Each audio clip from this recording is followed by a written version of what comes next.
Well, guys, you know the saying. Don't make me say it. A keyboard a day keeps the doctor away. And it's time we make another keyboard. But this time, we're not really making a keyboard. Well, I guess we are. But we're starting from a keyboard. This is the Newman GM 840. It is a pre-built from Amazon. And it comes with Gateron Browns.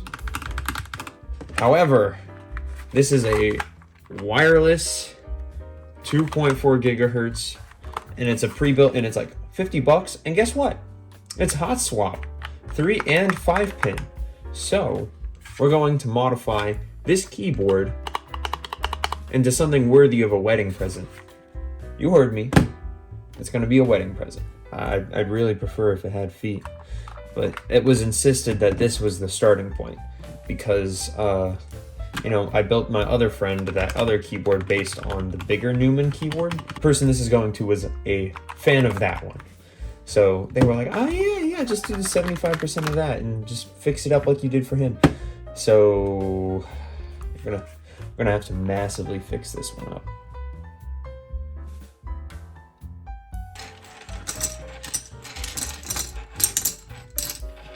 Now, I know that I said in the first video I ever did that keeping switches in a bag is probably a bad idea. But these are Gat Browns. Here's the one thing, I want to recommend the Newman to everyone because this keyboard isn't like bad and it's very cheap and it feels nice. That's the best part. And it even has like a magnet holding this thing back here, and it's like a good magnet. Like, well, can't smack it as hard as I just did. However, it did stay in.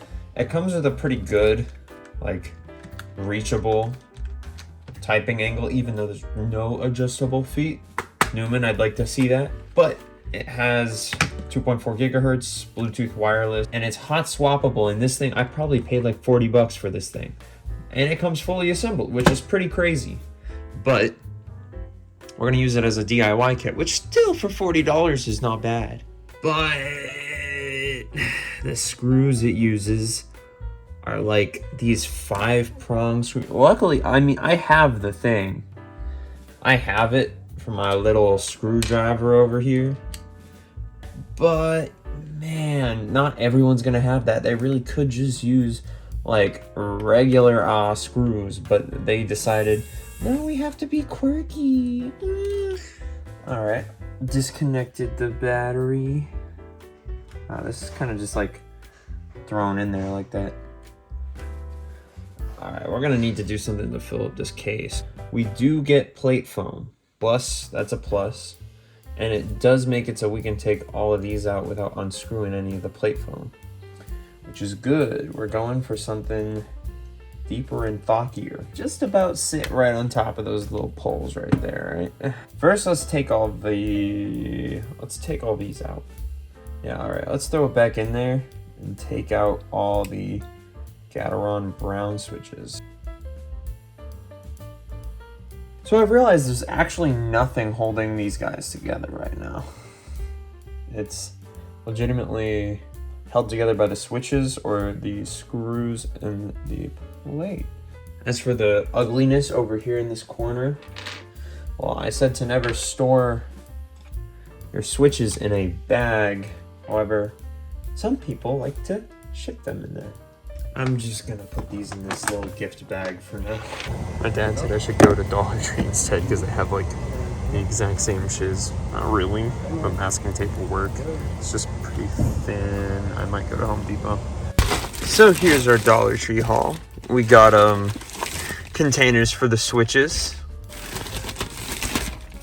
Better scissors than my friggin' elementary school ones. We got some masking tape. This is gonna be mounting tape for the foam so it doesn't like roll around in there. I don't know about it being permanent though. I mean, I can use it for something else. Staples are completely unrelated. I just was like, damn, I don't have a stapler. Also gonna pick up some Mickey D's on the way. I just had the keycaps come in, and let me tell you guys, this keyboard makeover is gonna be like a huge different before and after. Alright, after holding all that foam down with some paper, now we're gonna flip it over. We'll work on the stabilizers after I put that shiz back in. Alright, we're gonna fix the stabilizers.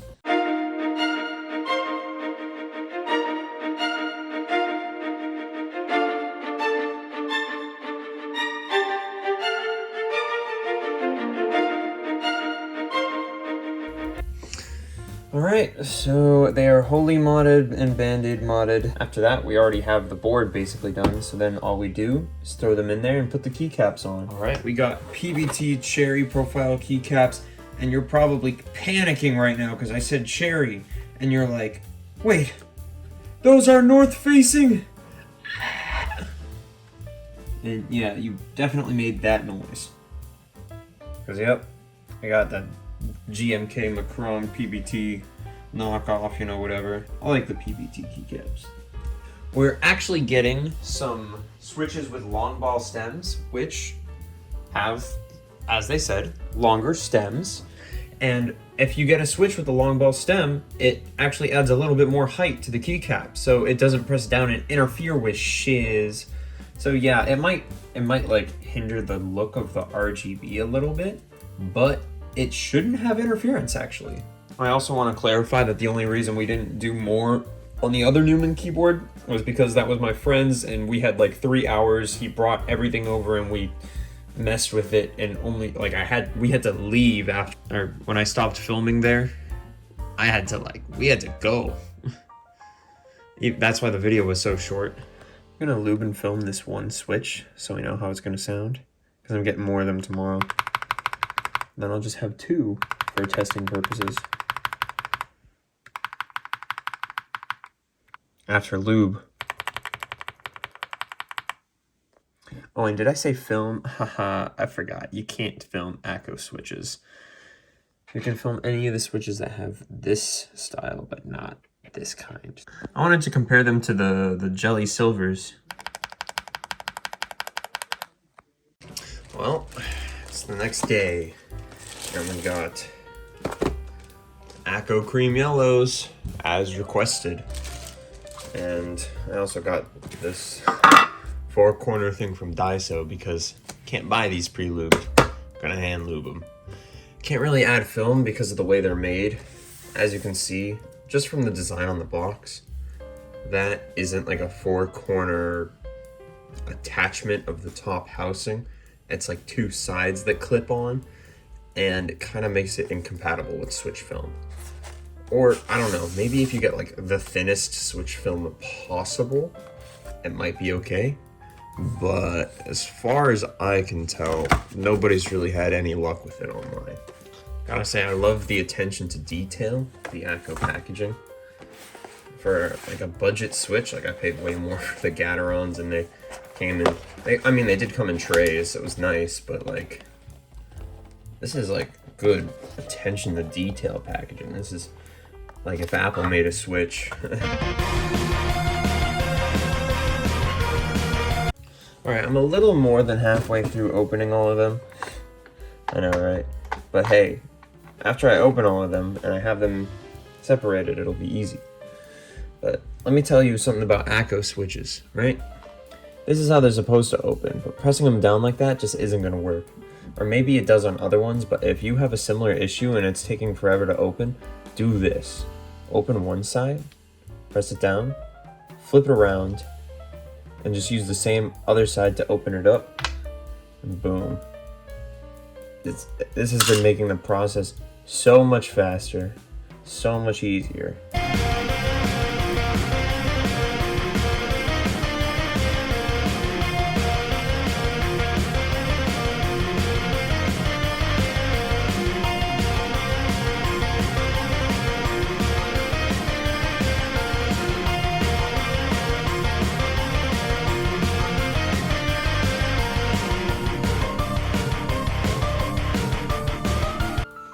Now you might have seen me take one out in that whole longest time lapse I've ever done, And it's because when I was opening that one, the spring kind of bent and it might have broken the leaf.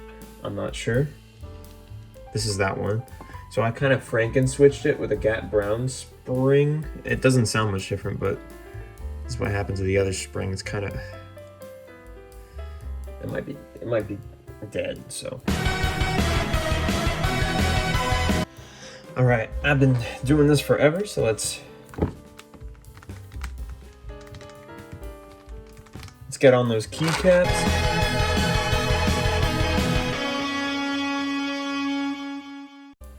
And here it is, the finished board.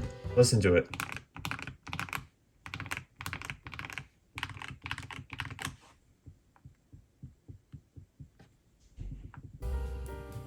Is that a bit of rock? Oh, it's because it was on that thing.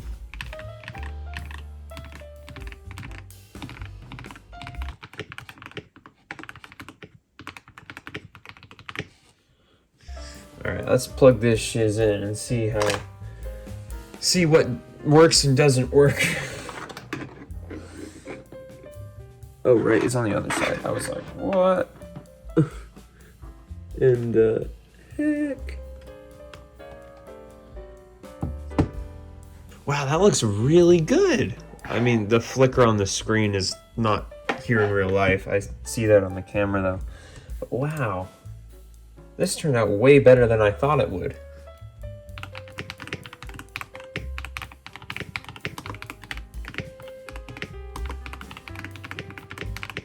It just sounds so like poppy and ugh, okay, I gotta go eat lunch. I'm hungry.